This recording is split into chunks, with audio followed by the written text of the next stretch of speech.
O livro de Enoque descreve o nascimento de Noé de uma forma tão estranha, tão fora do padrão humano, que até o seu pai, Lameque, entra em pânico.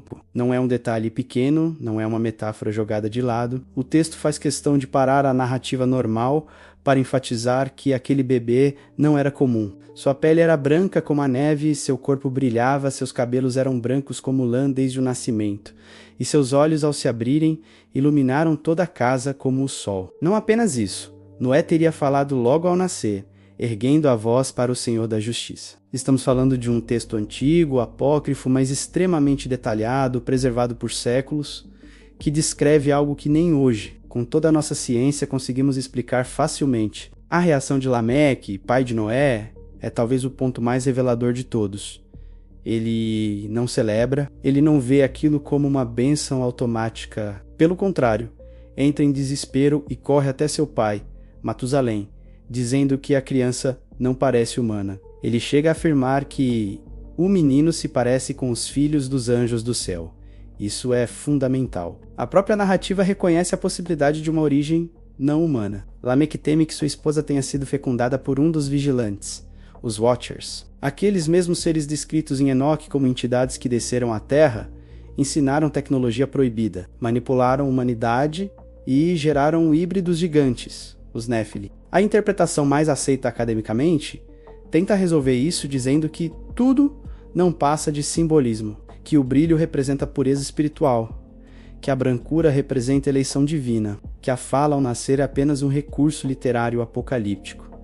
Essa é a leitura confortável. É a leitura que mantém tudo no campo do abstrato e evita perguntas incômodas. Mas ela ignora um detalhe essencial. O texto não é poético nesse trecho. Ele é descritivo. Ele descreve reação física, medo, deslocamento, consulta com outro patriarca.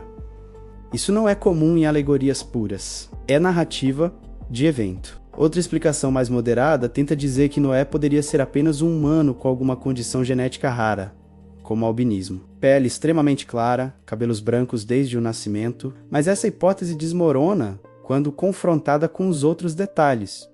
Olhos que iluminam ambientes, comunicação consciente logo ao nascer, percepção imediata de que aquele ser não era comum, nem mesmo entre os justos. Albinismo não explica isso. Simbolismo também não explica a reação de pânico e suspeita de traição interespécies. Quando avançamos para uma leitura mais ampla do próprio livro de Enoque, a coisa começa a ganhar outro contorno. Os vigilantes não são descritos como espíritos etéreos intangíveis.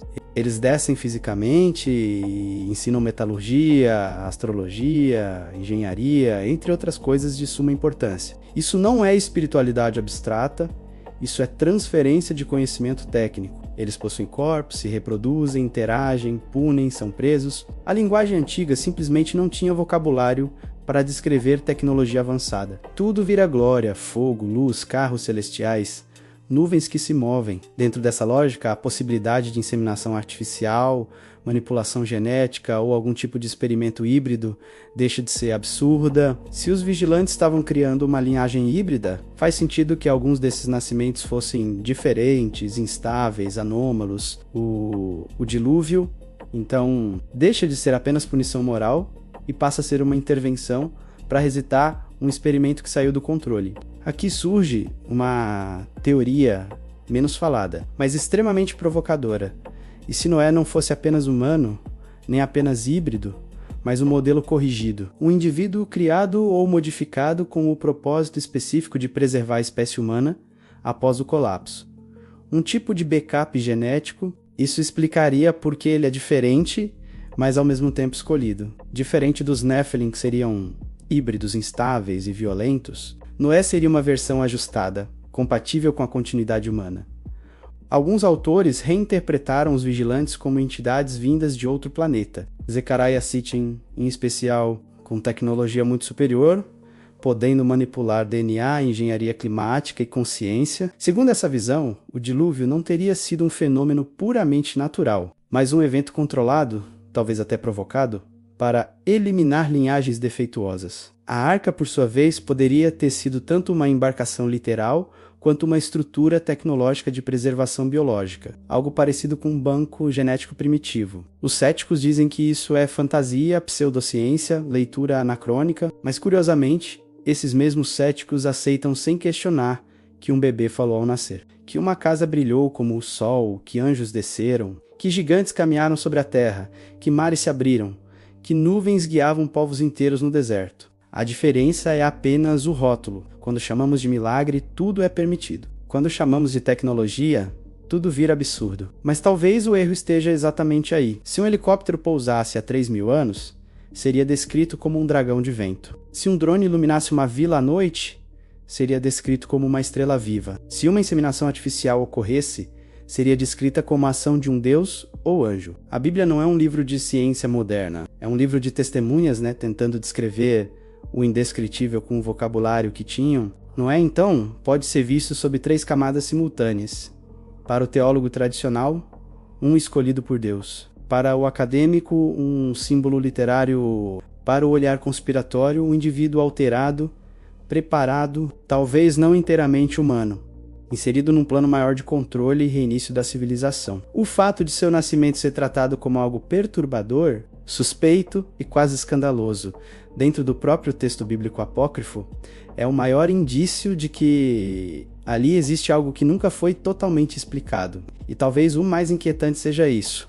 O livro de Enoque foi removido do cânon bíblico tradicional, não por ser falso, mas por falar demais. Ele explica os anjos, explica a tecnologia, explica a origem do mal, não apenas como pecado, mas como interferência externa. Um livro que transforma milagres em operações, anjos em agentes e Deus em um comando superior que intervém quando a criação sai do controle. Se Noé brilhou ao nascer, talvez não fosse santidade.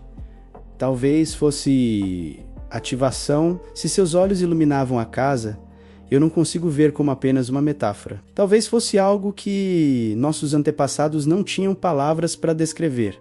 Em minha visão, Javé está virado com a humanidade, e também com os vigilantes que se relacionaram com mulheres humanas. Dessa mistura surgiram seres anômalos, como os nefilins e outras entidades estranhas. Diante desse cenário, o Deus bíblico teria buscado criar uma linhagem mais obediente, interferindo de forma sobrenatural na esposa de Lameque, de maneira semelhante a outras gravidezes incomuns descritas na Bíblia. Tema que já abordamos em outro vídeo e que deixarei aqui nos cards e na descrição para quem desejar assistir. O resultado seria a geração de um humano ideal, Noé. Assim, apenas sua família teria sido preservada para dar continuidade à humanidade naquela região. O dilúvio, inclusive, é um evento difícil de negar, pois aparece em diversas culturas, com narrativas diferentes e personagens distintos, indicando que algo de grande escala de fato aconteceu. E se tudo isso for verdade, então a pergunta deixa de ser: